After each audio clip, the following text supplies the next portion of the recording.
დღეს ცოტა განსხვავებული ვიდეოთი დაგიბრუნდით. დრო მოვიდა რომ ჩვენ Nissan 330 ცოტა ხელები უფათუროთ და გავაძლიეროთ. ვაყენებთ პატარა შკივს, აი ეს შკივი. და ვნახოთ რა შედეგს მოგცემს.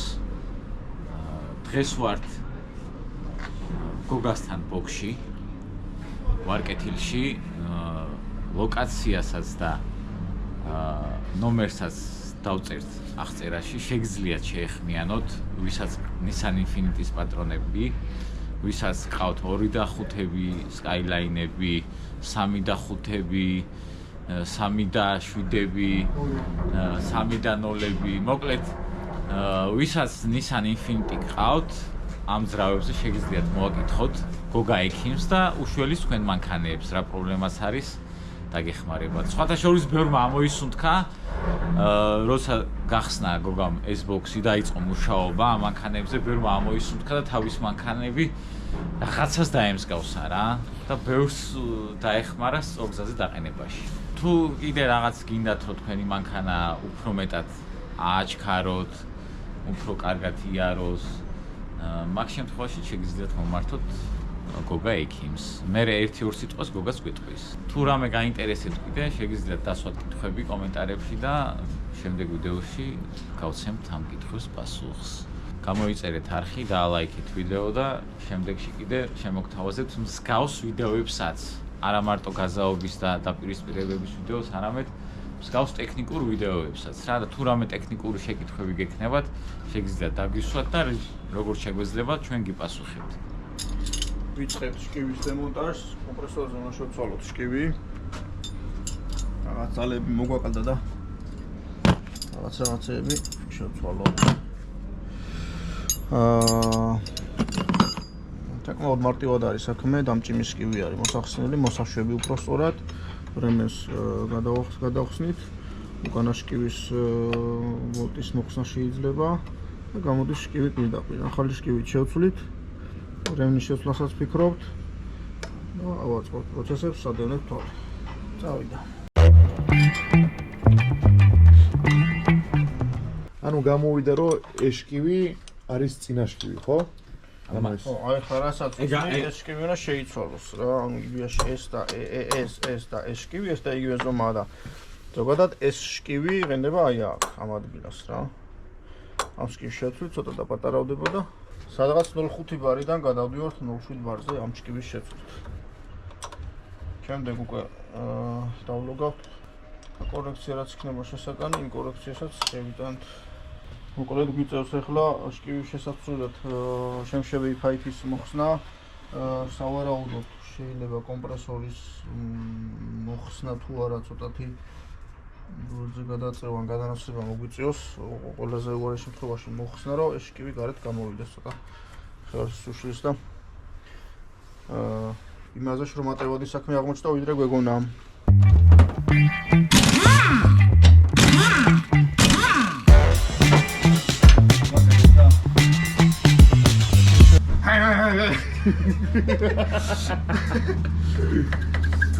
გაუში შეკარგება.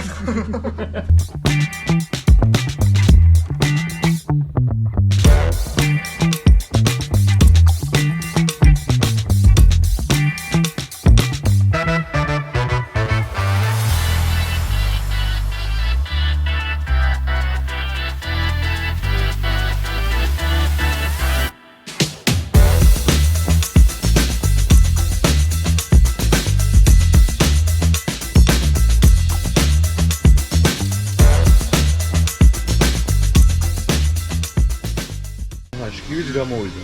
ესაც ჩვენი შკივი.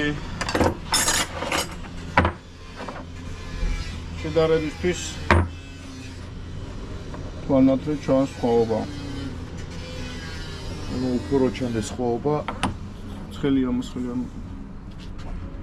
ანუ ეს არის ჩვენი ბევრად პატარა არ არის ახლა რო ჩვენი 0.2 ბარი.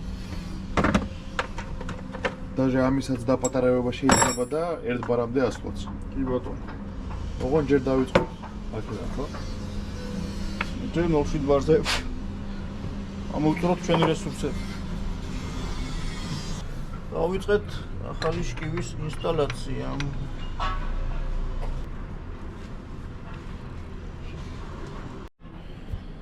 ანუ ეს გააცხელე, ხო? მოკლედ ეს გავაცხელეთ, ის შეძლებს დაგვარა. გავაგრილეთ. აბრო მივასხი გაგრილდა და წვალობდით რომ ვესვავდით, ეხლა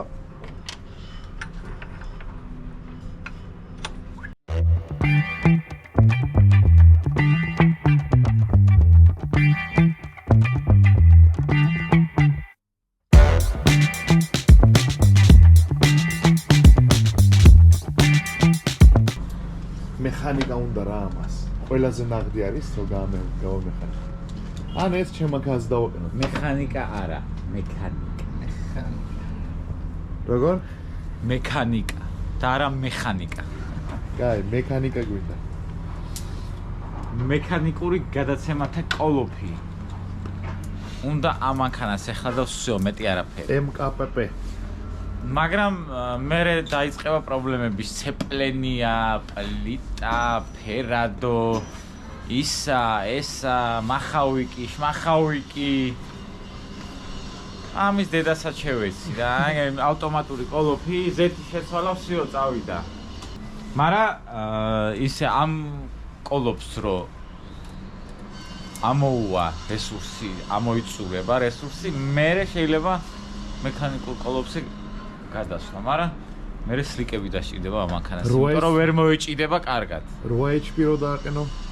8 HP-ს დაყენებაც რა თქმა უნდა შესაძლებელია, მაგრამ მაგ შემთხვევაში ერთ პრობლემას ვაწყდებით.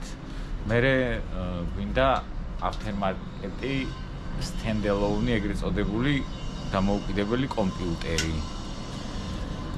რო ერთმანეთში მოვიდეს ძრავი და კოლოფი ესი გვაქვს კალიბრაციაში რა და ერთმანეთთან ინფორმაციები გაცვალონ და ეგ კოლოფი პლუს stand-alone კომპიუტერი პლუს მაგის ყველაფრის ხელობა პლუს მაგის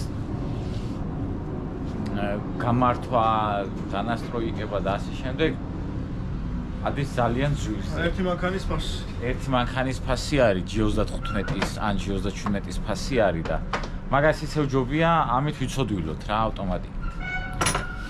ჩემი აზრით ჯობია რომ ეს კიტი მოვხსნათ, ჩემზეც დავაყენოთ. მაგას ჯობია ეს კიტი მთლიანად რამე კაი ნისმოზე გადავიდეს ეგრევე. ხო, მექანიკა ნისმოზე. მაგრამ ამასაც არაუშავ ჯერჯერობით ყოფს. Короче, ეხლა მიდის მაგარი კამათი. განხილვა რასპორკის დაყენების. აბა მოყევი შენ როგორ ფიქრობ როგორ უნდა ყენდეს? მეგობრებო, წინა რასპორკის დაყენების წესი ესე რომ ვთქვათ არის შემდეგნაირი რა. რომ მანქანა უნდა იყოს წამოწეული, ყოველ შემთხვევაში ცხვირი იქონდეს წამოწეული, როცა წინ ვაყენებთ მანქანას. მაგ დროს ვამონტაჟებთ რასპორკას, ვაყენებთ და უჭერთ და მერე უშვებთ დაბლა, იმიტომ რომ როდესაც მანქანა აწეულია, ეგრეთ გეომეტრიულად ცოტა იცვლის იმას, რა ქვია, სანტიმეტრებს, რაღაც მილიმეტრებში ცოტა იხრება რა ეს, რა ქვია, ამას ბაკავინები, ლანჟერონები რა და აი ცოტა ოდნავ ჰაერში, ოდნავ აქ მილიმეტრებშია საუბარი და აფიქსირებ მაგ მომენტში რა. როცა დგას, უფრო ის არის, რა ქვია, მაგ შემთხვევაში ეცვლება რა. გეომეტრიული ის.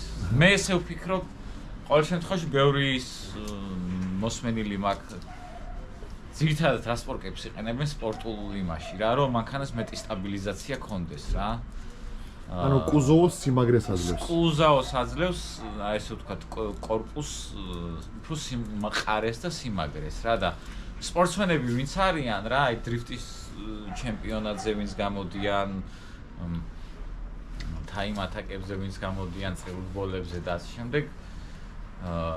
აი ეგენი უფრო არიან განსწავლულები ამ საკითხზე, ვიდრე ჩვეულებრივი ავტომოყვარულები და მაგათგან მსმენია მე, რომ რასპორკის დაყენების წესი არის ეგრე, სწორად დაყენების წესი.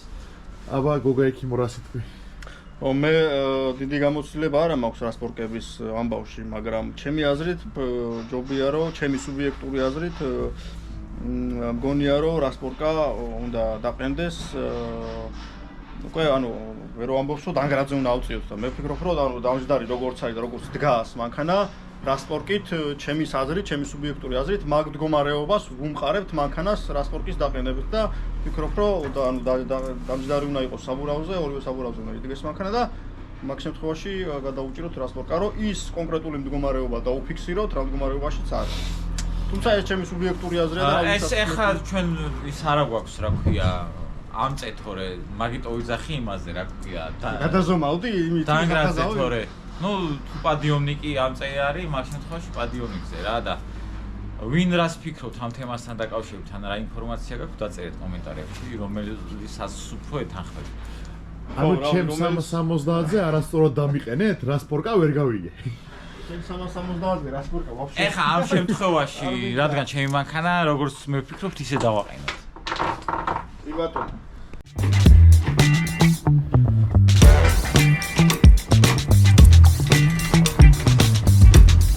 მოიგონა რაღაცა მაწალეს ხულა თუ გეგერას აკეთებ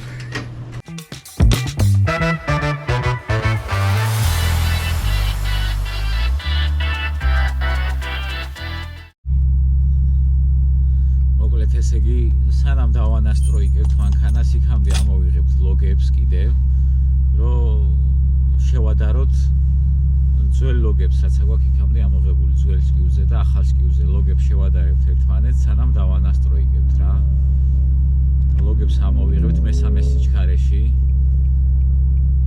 ლოგის ამოღება ნიშნავს ინფორმაციის ამოწერას მიმდინარე პროცესის სმესი რა გვაქვს რა გქონდა რა გვაქვს რაღაც შევადარებთ და შემდეგ ჩვენი პოსტატი იზრუნებს ყველაფერზე და გაგვისწორებს ყველაფერს და ჩავწერთ მერე და გავზომოთ პატროებს და გავიგებთ რა შედეგი გქონდა და რა შედეგი მივიღეთ შკივის შეცვლით და ნასტროებით მესამეში რო გადავთა მითხრა და ჩავწერთ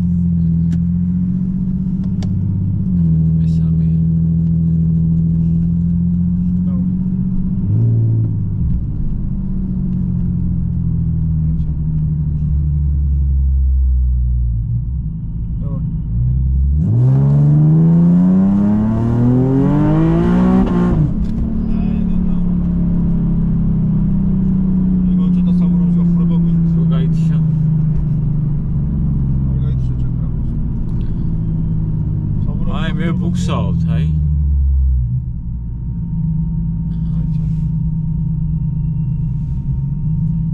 დავაი რომ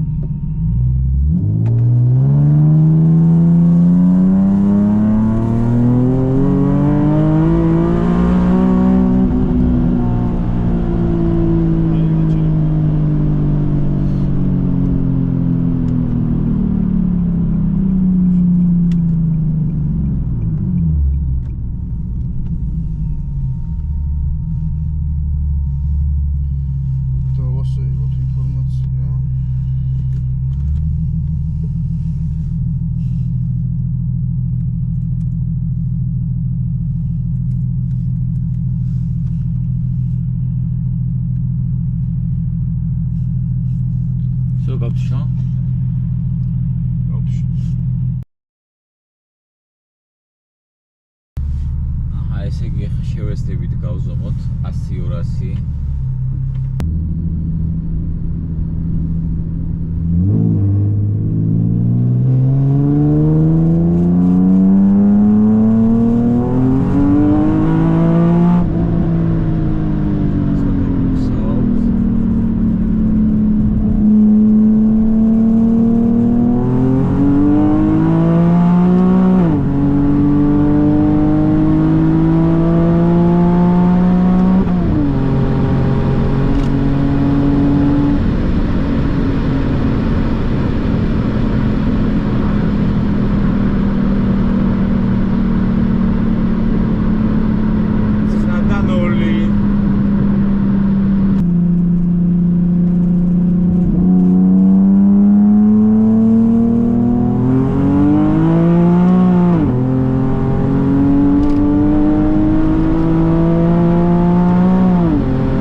მივდივართ ჩვენ საბურავები უნდა შევცვალოთ თორე საერთოდ აღარა გვაქვს საბურავები გაგვითავდა ერთი საბურავი საერთოდ გადასაგდებია ისე დღეშია ცოტა ვიმაიმუნეთ და გაგუფშდა და რაზვალიც უნდა გავასწოროთ იმიტომ რომ რაზვალშიც პრობლემები გვაქვს და მოჭიდება საერთოდ არ გვაქვს რა მოჭიდებაზე გვაქვს სერიოზული პრობლემა ამიტომ დღეს მაგ მოჭიდების პრობლემას მოვაგვარებთ სანამ კორექციებს შევიტანთ ნასტროიკაში და დინოზე გავტესტავთ მაგისათვის საჭიროა და აუცილებელია რომ მოეჭიდოს მანქანა რა 100-200-ისთვისაც საჭიროა იმიტომ რომ რაც გავზომეთ ახლა ჩვენ 100-200-ები ფაქტიურად მოჭიდება არ ქონდა მესამეებიდან დავადგით მაგრამ მაინც ვერ ეჭიდებოდა მანქანა რა ამიტომ ახლა შევცვლით საბურავებს რაზვალსაც გავასწორებთ და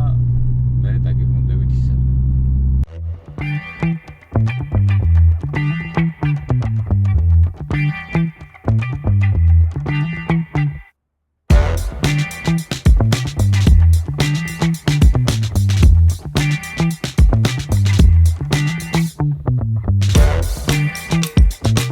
არა, სულ გაწვეთილი არის არა პროტექტორი. აქ ანუ რაზვალზე ნაცი არ არის. რაზვალია, აი რაზვალზე ნაცვეთი. ესეც და ისიც. ეს პირველი. ეს ის. ეხლა კითხვა იქნება ჩვენ რატო ხსნით? რატო არ გიწლიან?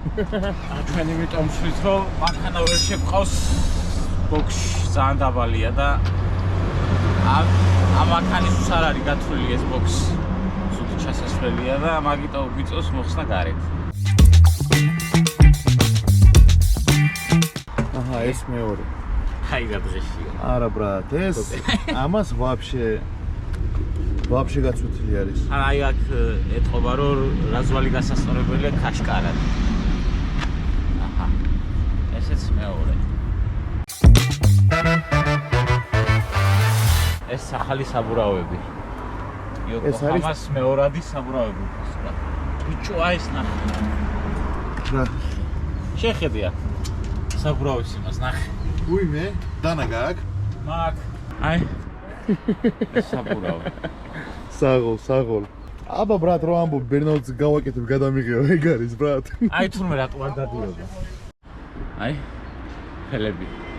მანქანის სიყვარული რას არ გაგიკეთებინებს. საბურავები შევცვალეთ, დავაყენეთ. უკანები.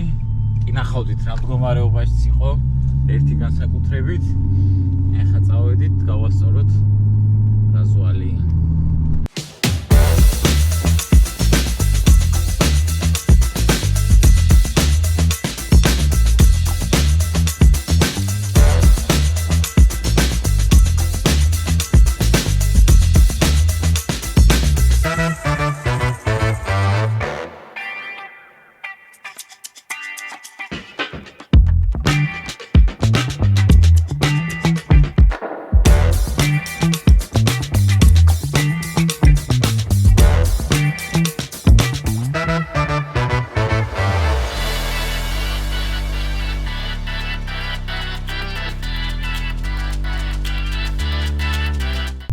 რაზვალის გავასწორეთ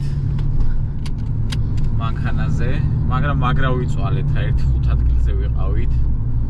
ზოგან პადვესის გამო ვერ შეიყვანეს და ვერ შევიყვანეთ ბოქსში, ზოგან ზოგს არ ეცალა მოკლედ და აუგზლის როგორღაც მე-6 თუ მე-5 ცდაზე გავასწორეთ, როგორც იქნა რაზვალი რა. დანარჩენი კიდე ნახოთ აბა გამოჩდება, კიდე გავზომავთ. კიდე 100-200 ეხა მოჭიდება გვაქვს უკვე შედარებით და შედარება ნახეთ საბურავები რა დღეში იყო და ეხა გაცილებით უკეთესი მოჭიდება გვაქვს. რაზვალიც შეიძლება დაგვარად გასწორებულია და წესით უკეთესად უნდა მოეჭიდოს და დროც უფრო ნაკლები უნდა დავწეროთ. დანარჩენი ვნახოთ რა. კიდე რა ვიყიდეთ? სპირტიც ავიღეთ და სპირტსაც გავსინჯავთ. შეურევთ ბენზინს და ვნახოთ როგორ იმუშავებს რა. წინაზე შეურიეთ აფთიაქში ნაყიდი სპირტი. ეხა ავიღეთ ხორბლისგან გამოხდილი